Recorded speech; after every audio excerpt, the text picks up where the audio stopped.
Wali bannayuganda bangi abasilanira mu mawanga ag'ebweru era ng'agamu ku go kwe kuli eggwanga erya China okwotekana abamu abali mu mawanga wano ku lukalu lwa Africa nga balemesebwa okudda mu ggwanga lyabwe erya Uganda kubanga okuggala ensalo n'ekisawo kyagenda okujja nga tebali mu ggwanga lino. Bangi bazze bafuna okwemulugunya nga bagamba nti banyigirizibwa mu mawanga gye babeera era olwaleero minisita w'ensonga ez'amawanga amalala Sam Kahamba Kuteesa avuddeyo n'abagumya nti kaakati ababadde bawangalira mu ggwanga erya China nga banyigirizibwa tewagenda kuddamu kubeerawo mbeera eyo oluvannyuma lw'okwogerezeganya n'abakulu ne bamukakasa nti babawadde emyezi 2 beddu okubanga beetereza.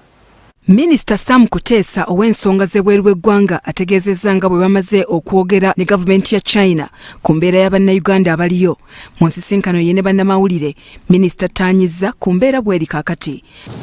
And all these people, some are there with the proper working permits and visas.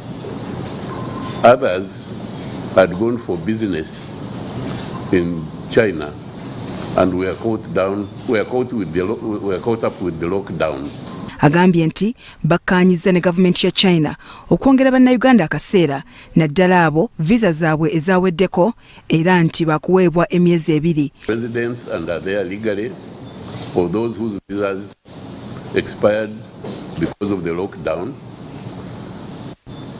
the government of China has agreed to say that those who were caught in the lockdown and visas expired, the visas will be extended for another 2 months. Agambye nti yayise omubaka wa China mu Uganda n'amutegeeza ku mbeera y'Abannayuganda gye bayitamu erudde eyo. I've just had a meeting today again with the Chinese ambassador to Uganda.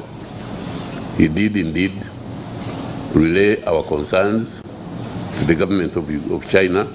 Olwaleero minisita Kuteesa era ategeezezza nga bwe basinkanya abakungu ba China ne beeyama okulaba nga buli kibadde kinyiga Bannayuganda China kikolebwako. It was also agreed to ensure that there are no targeted evictions and revocation of legal rental contracts by the landlords as alleged. Agambye nti enjuyi zombi zakkaanyizza okusaawo empuliziganya ey'awamu wakati wa Uganda n'ebitundu nga Guangzhou ne Guangdong awasinga Bannayuganda abatulugunyizibwa. As agreed between our mission and other African missions who attended the meeting with the Vice Minister of Foreign Affairs to establish an effective communication mechanism between especially Guangdong local authorities and our Council Generals of Africa who have ayogedde ku bimu ku bye bakkaanyizzaako naddala okukkiriza Bannayuganda abalina visa ezaweddeko okuweebwa amayumba n'okukkirizibwa okubeerayo nga tebatulugunyizibwa. Secondly, it was agreed to provide accommodation for Ugandans, especially those who have overstayed their visas and have been left with no places of residence.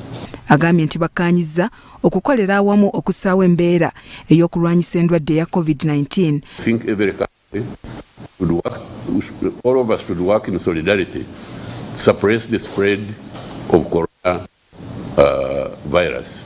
Agambye nti era bakkiriziganyizza n'abaddukanya ekitundu ekya Guangzhou okulaba nga Bannayuganda balina visa ezaweddeko nabo bazizza obujja.